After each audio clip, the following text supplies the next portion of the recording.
Dear young viewers and my dear scholars, मेरे 12th class के scholars कैसे हैं और कैसी चल रही है पढ़ाई। थोड़ा सा लिटरेचर पार्ट जो है वो बहुत ही थोड़ा डिफिकल्ट तो नहीं कह सकते, बस ये है कि उसकी इंटरप्रिटेशन बहुत ज्यादा है।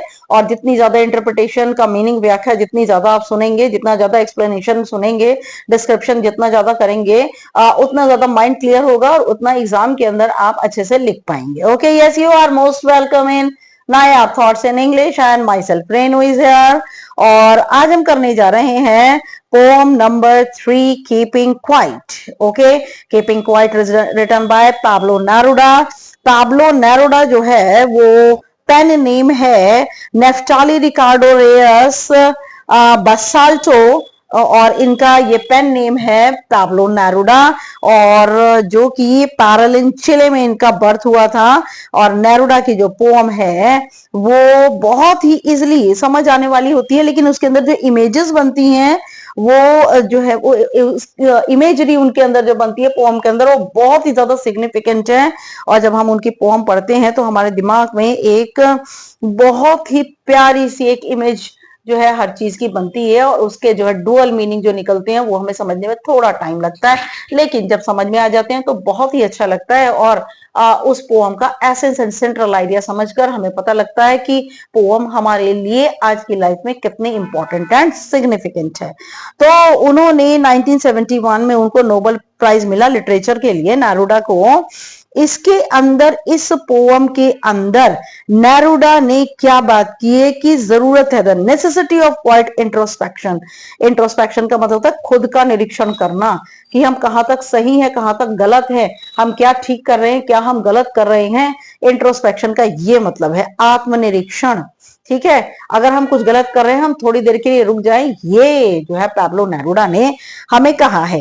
तो उन्होंने ये कहा है कि एक अपनी इंट्रोस्पेक्शन करने से, आत्मनिरीक्षण करने से क्या होता है, that it would create a feeling of mutual understanding. हम एक दूसरे को समझ पाते हैं। अभी भी अगर हम कोई बात होती है, अगर मान लीजिए सामने वाला बहुत ज्यादा गुस्से में आ रहा होता है, तो हमें मतलब ये एक बड़ी फेवरेबल एडवाइस है कि हम शांत हो जाएं, चुप हो जाएं, तो सामने वाले का गुस्सा अपने आप ठंडा हो जाता है। तो चुप्पी होना, चुप होना जो है बहुत ही बड़ी नेसेसिटी आज के टाइम में बन गई, because life is mercenary, it is full of machines. Life हमारी मर्सेनरी हो गई है, मशीनी हो गई है हमारी लाइफ। कल युग इसीलिए कहा जाता है इसको, क्योंकि कल का मतलब होता है मशीनें, ये मशीनों का युग है। और इसीलिए जरूरत है कि थोड़ी देर शांति रखी जाए, जिससे कि हमें अपने आप को समझने का टाइम मिले। स्टिलनेस और साइलेंस जो है वो आदमी को अपनी फीलिंग्स को क्रिएट करने का टाइम देती है। तो पाब्लो नेरुडा ने जो है इस पोएम को अलग अलग स्टैंजा में जो है वो डिवाइड किया है। और इस स्टैंजा, इसके अंदर, पोएम के अंदर कोई राइम नहीं है, कोई मीटर नहीं है, कोई राइमिंग स्कीम इसके अंदर नहीं है। मीटर की बात नहीं करते हम अभी, इसमें कोई राइमिंग स्कीम नहीं है। और आप देखेंगे कि जो लाइन की जो लेंथ है वो अलग अलग स्टैंजा में जो है बदल रही है, कभी छोटी हो रही, कभी बड़ी हो रही है। और यहाँ पर हम देख सकते हैं कि एक स्टैंजा से हमारी जो थॉट्स हैं एक स्टैंजा से दूसरे स्टैंजा में कैसे शिफ्ट होते हैं। ओके, तो मैं आपको एक छोटी सी ना समरी, छोटे छोटे से पॉइंट्स बताना चाहूंगी, और जिससे कि आपको थोड़ी सी बात अभी क्लियर हो जाए, और उसके बाद में हम पोएम पढ़ेंगे।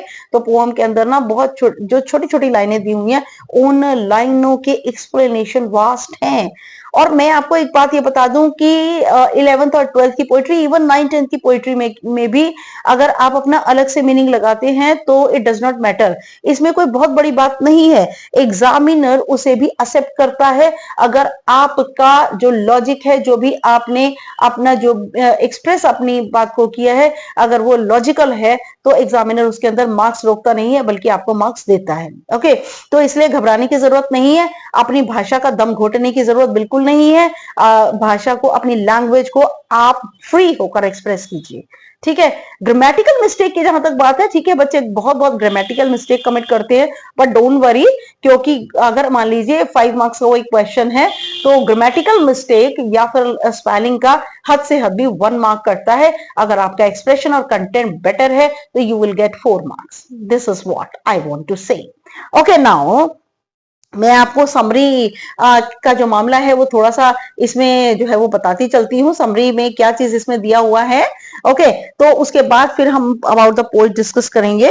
यस, नाउ इसमें जो पोएट है, the poet wants us to keep still till he counts up to 12। Poet कहता है कि मैं 12 तक गिन रहा हूं, जब तक तुम बिल्कुल शांत हो जाना। 12 गिनने के बाद 12 का क्या मतलब है, what is the significance of 12? 12 का सिग्निफिकेंस है बिकॉज घड़ी में जो आवर्स होती हैं वो 12 होती हैं, जो ईयर के अंदर मंथ होते हैं वो 12 होती हैं। तो पोइट ने एक लिमिट सेट की हुई है 12 की, और वो कहता है कि मैं तब तक काउंट करूंगा, तब तक अपने आप को, इसके बाद आप अपने आप को 1 सेकंड के लिए, वो ये नहीं कहता पूरा साल के लिए चुप हो जाना भाई, पूरा साल के लिए तो कोई भी चुप हो जाए, औरतें और लड़कियां तो चुप हो नहीं सकती है ना। तो 1 सेकंड में उनके लिए तो it is a vast thing, it is a massive thing, तो बहुत बड़ी चीज है। तो इसीलिए पोइट कहता है कि मैं जब तक 12 गिनता हूं तुम सब शांत हो जाना, और तब किसी जमीन में जितनी भाषाएं हैं उनमें से किसी से भी भाषा में बात मत करना, ठीक है। और उसने यहां तक ये भी कहा है कि 1 सेकंड के लिए अपनी हाथ भी मत हिलाना, सिर्फ मुंह ही बंद करने के लिए नहीं कहा, कहा है हाथ भी मत हिलाना। और उसने ये कहा है 1 सेकंड तक बिल्कुल कोई जल्दबाजी मत करना, किसी इंजन या मशीन को मत चलाना, तब फिर तुम देखना कि वो मोमेंट कितना अट्रैक्टिव, फैसिनेटिंग लगता है, वो मोमेंट कितना बढ़िया लगता है जब सभी चीजें शांत हो जाएंगी। पोइट फिशरमैन को भी कहता है, यहाँ पर जो फिशरमैन है कहता है कि भाई वेल्स को कोई नुकसान मत पहुंचाओ, और कहता है कि अगर फिशरमैन जो है 1 सेकंड के लिए रुक जाएंगे तो मछलियां जो है उनको जो नुकसान पहुंचना है वो नहीं होगा। यहाँ पर जो फिशरमैन है बेटा, दे रेफर्स टू द कैपिटलिस्ट, पूंजीवादी लोग। कैपिटलिस्ट कौन? बहुत पैसे वाले लोग जो कि कॉमनर्स को जो है वो दबा कर रखते हैं, यहाँ पर उनसे, उनको जो है वो फिशरमैन जो है वो सिंबल है कैपिटलिस्ट का, ठीक है। तो फिर पोइट कहता है कि सभी तरह के युद्धों को अभी रोक दो, चाहे वो ग्रीन वॉर हो अगेंस्ट द इन्वायरमेंट हो, पॉइजनस गैसेस का युद्ध हो, फायर आर्म्स का युद्ध हो, कोई भी युद्ध है, इसको अभी रोक दो, 1 सेकंड के लिए रोक दो। पोइट ये नहीं चाहता कि we should confuse stillness with total inactivity. Poet ये नहीं चाहता कि शांत स्थिर होने का मतलब है बिल्कुल इनएक्टिव हो जाएं हम, बिल्कुल बेसुध हो जाएं हम, बिल्कुल पैसिव हो जाएं हम, इसका ये मतलब नहीं है। इसका मतलब है कि अगर हम जब कुछ नहीं कर रहे होते तो हम मृत हो जाते हैं, है ना। अगर हम कुछ नहीं कर रहे होते तो हम क्या हो जाते हैं, बिल्कुल स्टैग्नेट हो जाते हैं। पोएट का इस मामले में डेथ से लेना देना कोई नहीं है, और जब हम हिलते भी नहीं हैं लेकिन तब भी हमारी लाइफ चलती रहती है, क्योंकि हमारी जो अर्थ है ना वो कभी सोती नहीं है, इट ऑलवेज रिमेन अलाइव, ये हमेशा जिंदा रहती है। और इसीलिए जो पोएट है वो एग्जाम्पल भी देता है स्टिलनेस का। टोटल इनएक्टिविटी जो है एक वर्ड है, और अर्थ हमें सिखाती है, एक लेसन सिखाती है कि जब सब कुछ चीजें डेड हो जाती हैं तब भी जमीन जो है अलाइव रहती है। कहीं पर कोई डिजास्टर आ जाता है, अगर पूरी पॉपुलेशन खत्म हो जाती है, लेकिन तब भी जमीन तो फिर भी चलती रहती है ना, अलाइव रहती है ना। तो पोएट जो है वो 12 तक गिनता है, और वो कहता है देन ही विल गो, और फिर जो है हम 1 सेकंड हम सब शांत हो जाएंगे। कृपया मेरी बात मानिए और शांत हो जाइए। Okay, now this is what summary है, और ये now I am going to the poem keeping quiet. Keeping quiet meaning शांत रह जाना, शांति रखो। About the poet, Pablo Neruda is the pen name of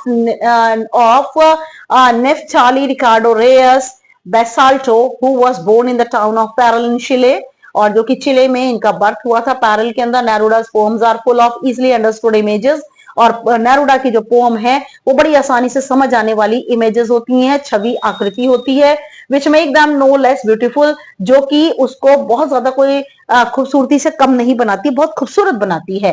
he won the Nobel prize for literature in the year 1971। This is जो है वो GK का भी क्वेश्चन है। पैब्लो नेरुडा ने जो है वो कब जो है नोबेल प्राइज फॉर लिटरेचर जीता, एंड दिस इज 1971। तो in this poem Neruda talks about the necessity of quite introspection. Neruda बताते हैं कि आवश्यकता है शांत रहकर अपने आप को निरीक्षण करने की, हम कहां तक सही हैं, कहां तक गलत हैं, and creating a feeling of mutual understanding, और जिससे हमारे अंदर एक फीलिंग आएगी परस्पर अंडरस्टैंडिंग की, एक दूसरे की समझ की, अमंग ह्यूमन बींग्स। और वो ह्यूमन बींग्स में समझदारी की बात करते हैं कि अगर हम शांत हो जाएंगे तभी हम एक सेकंड के लिए अच्छा बुरा सोच पाएंगे। Now before we read, what does the title of the poem suggest to you? इस पोएम के अंदर इसका जो टाइटल है बेटा, इसकी अप्रोप्रिएटनेस, बहुत इंपॉर्टेंट लॉन्ग क्वेश्चन है, that the title of the poem keeping quite is appropriate और नॉट, कि ये अप्रोप्रिएट है या नहीं। What do you think the poem is about? आपको क्या लगता है कि पोएम किस बारे में? कीपिंग क्वाइट, चुप हो जाओ, शांत हो जाओ, अपने आप को शांत रखो, है ना। तो भाई शांत रख लेंगे तो फिर आगे काम कैसे चलेगा? तो दिस इज नॉट मीनिंग ये कि हम बिल्कुल चुप हो जाए। मैंने पहले भी आपको बताया, पोइट ने ये नहीं कहा कि बिल्कुल मुंह बंद कर लो, अपना मुंह पर सिलाई लगा लो, ये नहीं कहा। पोइट ने ये कहा है एक सेकंड के लिए जब हम चुप हो जाते हैं, जब हम चुप होते हैं तब हमारा दिमाग काम करता है। जब हम अपना मुंह चलाते हैं तो दिमाग काम नहीं करता, दिमाग नहीं चलता, ठीक है। तो यहां पर now I am going to explain you the poem. इसके पोएटिक डिवाइस बेटा मैं बाद में डिस्कस करूंगी। First of all poem. Now we will count to 12 and we will all keep still.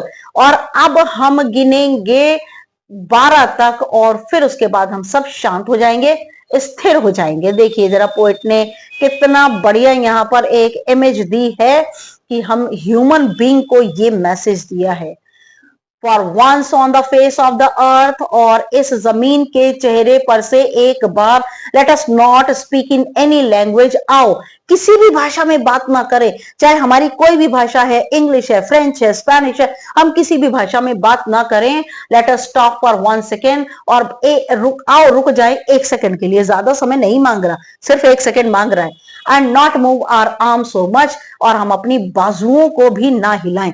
बाजू मतलब ये मुंह नहीं हिलाना, अपने आप को पूरा स्टिल रखना है। देखिए पोइट ने कैसे बताया है कि वृक्ष की तरह आप स्टिल हो जाइए, और वृक्ष की तरह स्टिल हो जाएंगे। वृक्ष बोलते कुछ नहीं है, लेकिन अगर वृक्ष बोलते नहीं है, लेकिन वृक्ष जो है अपने आप में बहुत सिग्निफिकेंट होते हैं और मनुष्य को, ह्यूमन बींग्स को कितनी चीजें देती हैं। बिल्कुल ठीक इसी तरह से आप भी शांत हो जाइए और थोड़ी देर के लिए, एक सेकंड के लिए चुप हो जाओ, किसी भी भाषा में बात मत करो।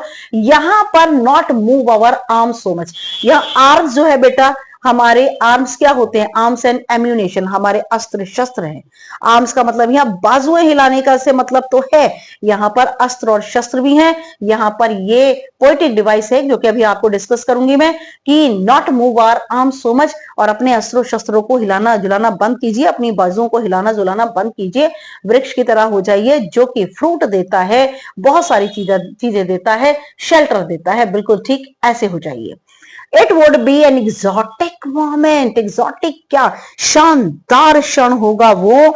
एग्जॉटिक का मतलब होता है ऐसा क्षण जो कि खूबसूरत क्षण है, जो कि शानदार क्षण है, हमारे एंटाइसिंग, अनयूजुअल, मोहक क्षण है, अट्रैक्टिव क्षण है। वो कौन सा क्षण? वो एक सेकंड जब हम सब चुप हो जाएंगे, वो क्षण मनमोहक क्षण है। विदाउट रश, विदाउट इंजन्स, बिना भीड़ भाड़ के, बिना इंजन, बिना मशीनों के, बिना इंजन के, बिना मशीनों के, चुप हो जाइए। We would all be together, और तब हम सब एक साथ आ जाएंगे। इन अ सडन स्ट्रेंजनेस, एक अजीब सी, एक अचानक सी अजीब तरीके से हम सब एक साथ आ जाएंगे। क्यों? क्योंकि जब हम सब शांत हो जाएंगे तो we all will be an equal, हम बिल्कुल एक जैसे हो जाएंगे, समान हो जाएंगे। आपने एक पोएम पढ़ी होगी शायद 9th क्लास में, नो मैन आर फॉरेन, तो वो पोएम भी यही वाला मैसेज देती है कि कोई मनुष्य जो है वो, आप यहां पर कंपेयर कर सकते हैं कि कोई मनुष्य फॉरेन नहीं होता। सबके अंदर एक ही ब्लड है, सबके अंदर एक ही ऑर्गन्स है, सबके जो है सिर्फ ऊपर से यूनिफॉर्म फर्क है, लेकिन सबके मुंह, नाक, आंख, कान सब एक ही जैसे हैं। नो मैन आर फॉरेन, कोई मनुष्य विदेशी नहीं है। बिल्कुल यही वाली जो आपको कहूं कि जो जिस्ट है वो यही जो है, कंपैरिजन है कि यही पर यहां पर ये आता है। इन अ सडन स्ट्रेंजनेस, एक अचानक अजीब सी, हम सब एक जैसे एक साथ आ जाएंगे।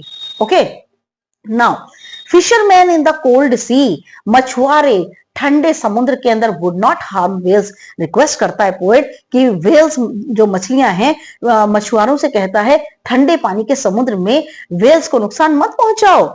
And the man gathering salt would look at his hurt hands, और वो मनुष्य, वो आदमी जो कि नमक को इकट्ठा करते हैं, अपने हाथों को नुकसान मत पहुंचाओ।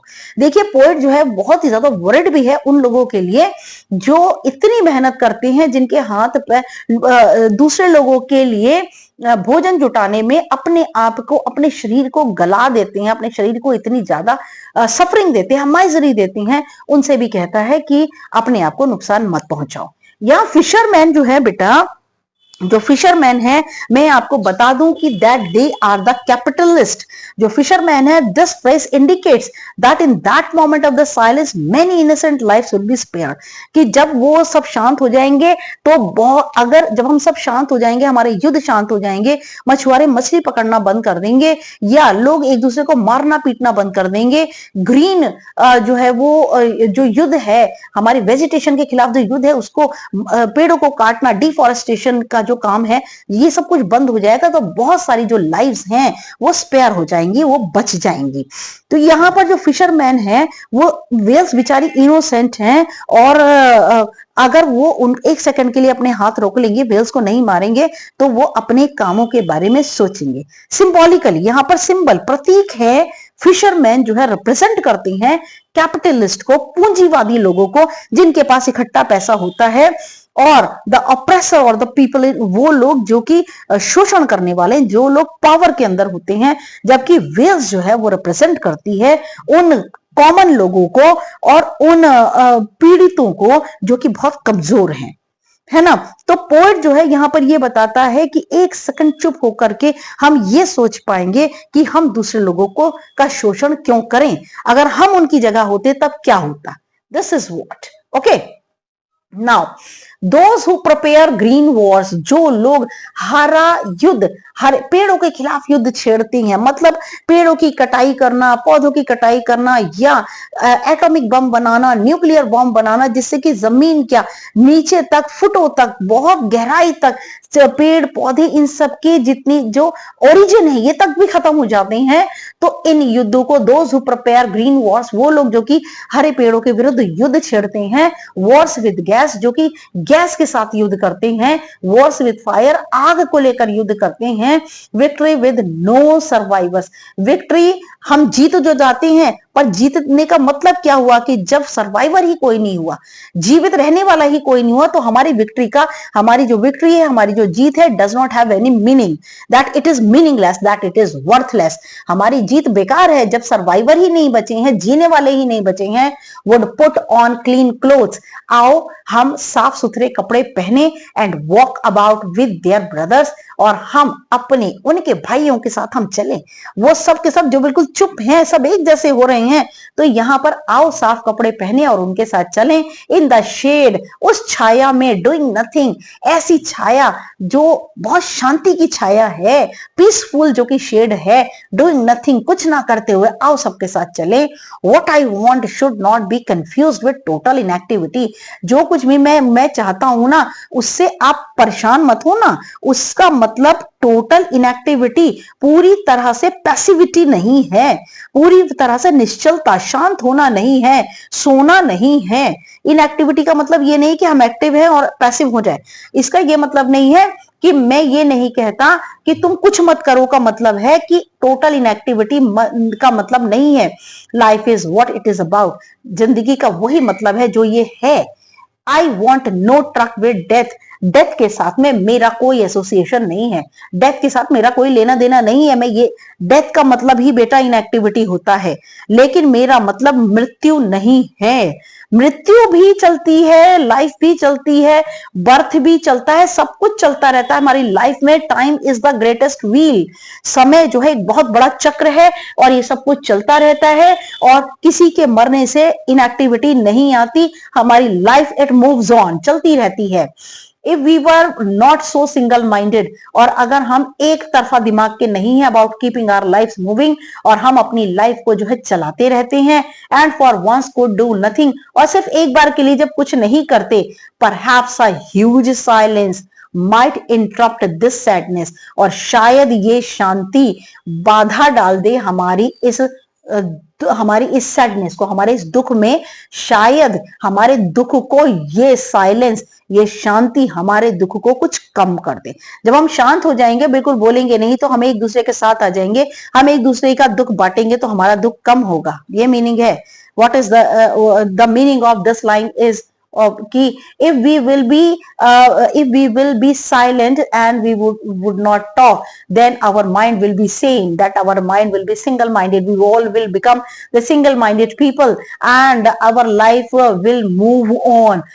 और अगर हम कुछ नहीं कर रहे हैं, then there will be silence between all among all the people, सब लोगों के बीच में शांति है।